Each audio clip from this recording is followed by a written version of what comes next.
I once knew a borderline who told another borderline to take a cold shower, that really helped to shift moods when you're feeling off or you're really struggling, that really helped her. So I will give you that same advice. But today we are talking about empathy and the ability for people with borderline personality disorder or CPTSD, which stands for complex post traumatic stress disorder, to have empathy. Like, how capable are they of having empathy? There are people who say that BPDs do not have empathy, that they do not have true empathy. I disagree with that. I can't believe that. That's just not true. Not in my opinion. Maybe it's true and I just don't believe it. I do think people with BPD can have very deep empathy for other people because they know how it feels to hurt. They know how it feels to be sad and to just be just upset or hurting or confused. So they don't like to see other people suffer. They don't like to see a kid go without. Like, they will go out of their way to help people.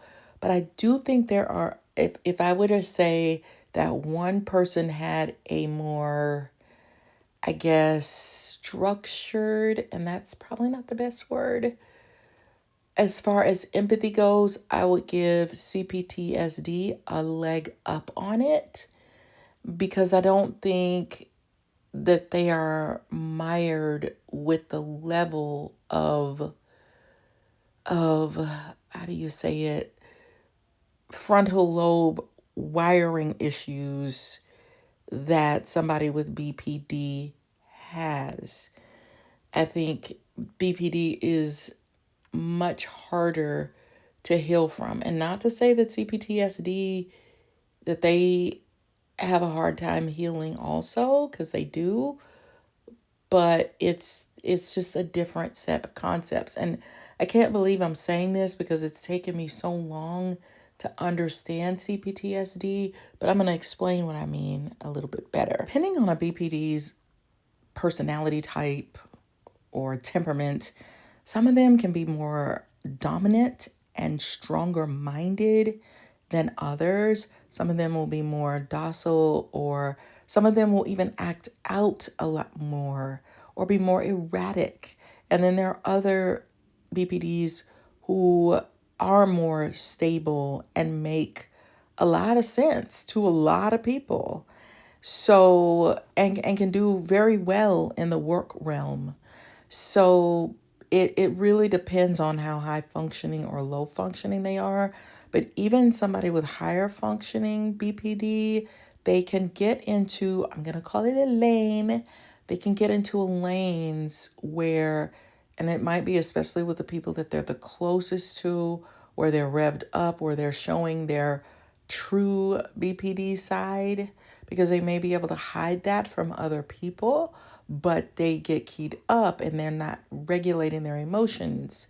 In other words, they're having emotional dysregulation, or they're just not regulating it, or they're just in one of their super deep anxiety states. So they could be harsh, they could be straightforward, they could be blunt. They could tell you things about yourself like you're not very smart, or you're not very bright, or where did you come from? Like, I don't get you. Like, why are you thinking that way? Like, they could be very blunt with what they say, and it feels like a lack of empathy when you try to explain to them, hey, that was hurtful, that wasn't very nice. You might get screamed at, you might get yelled at, you might get cussed out, depending on what state they're in. And when, let's say you have, I know somebody with BPD who can sometimes ruin holidays because I think their abandonment fears are triggered, even though they're high functioning. But when they get into that angry state, or they're fearing like it's almost time to leave, so now I'm going to act up, I'm going to act a fool, and I'm going to make it, it feels like a made up reason. Like, you're like, let's take a selfie together, and you click it, and then they go off about something about the selfie, and It's like this is so trivial, but trying to get them to put themselves in your shoes or asking them, okay, what did somebody do to upset you? They may not be able to articulate it all of a sudden. They don't know what you're talking about. They feel like you're mistreating them, and everybody has been mistreating me here. And it's like, okay, but we've been having a nice time. What are you talking about? And they're yelling and they're cussing you out and they're having a tantrum. Then they don't want to speak to you for a month after that. That's where the difficulty with empathy comes in, where it's like, okay, you just talked to somebody really crazy. Like you were so hurtful with your words and they're not going to get it. They might get it, but in some cases, they don't want to go there because that could mean more abandonment. I can't, I'm so overwhelmed. I don't have the capacity right now to deal with empathy because it could cause me more issues, more problems. Admitting fault could make you leave me even more, which is why I'm acting the way I'm acting.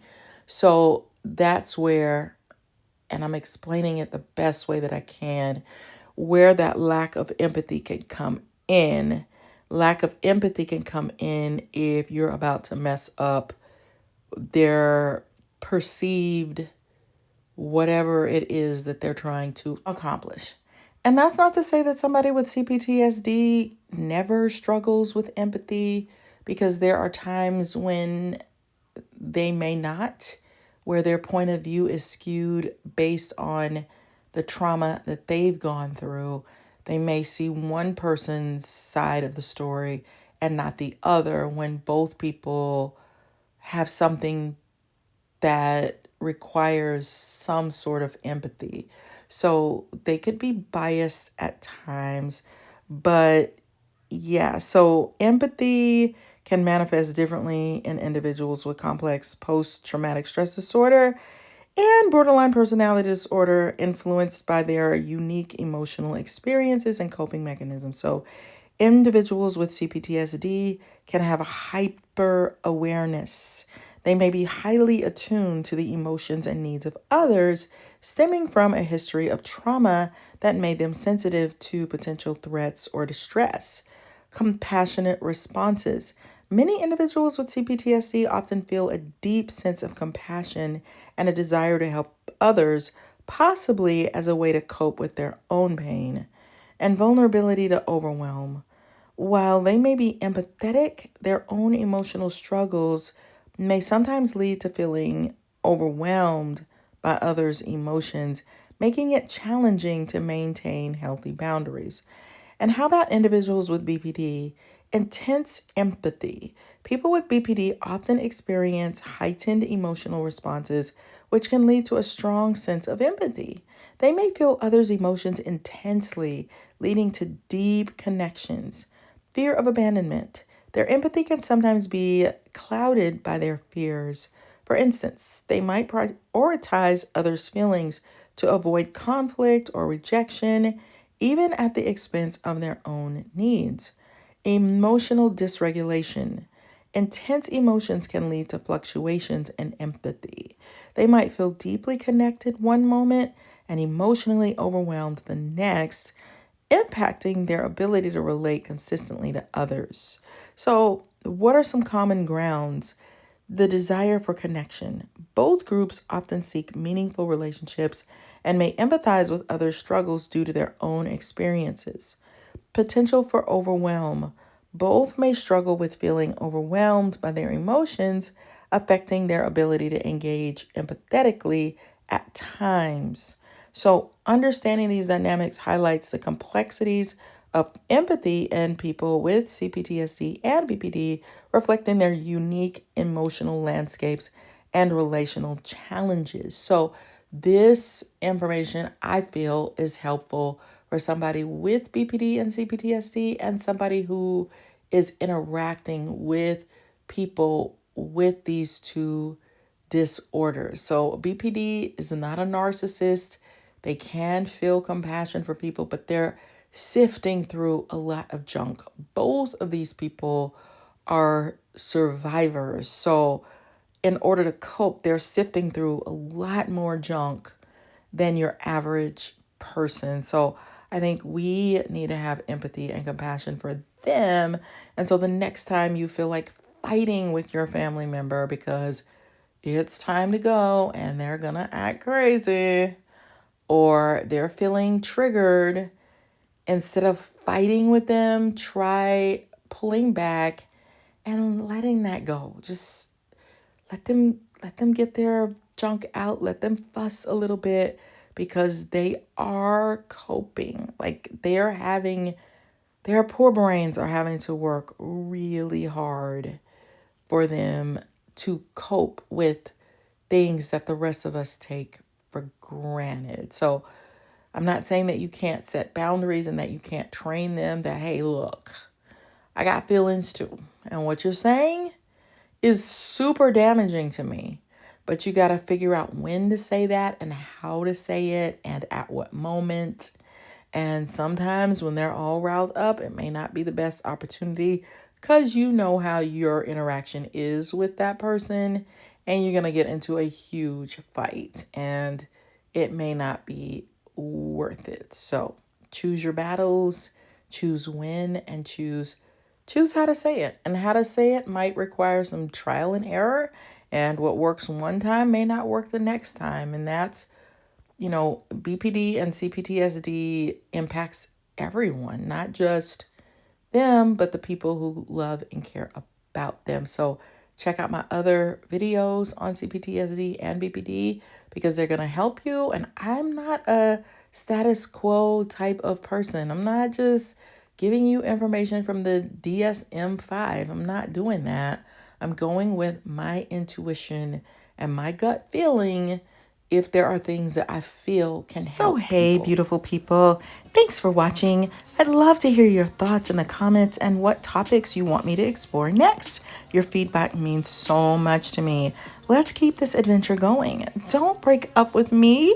Be sure to subscribe and like the video. Check out my books on Amazon for insights on enhancing your love life, navigating narcissistic personalities, and exploring the 16 Myers-Briggs personality types. Links are in the description.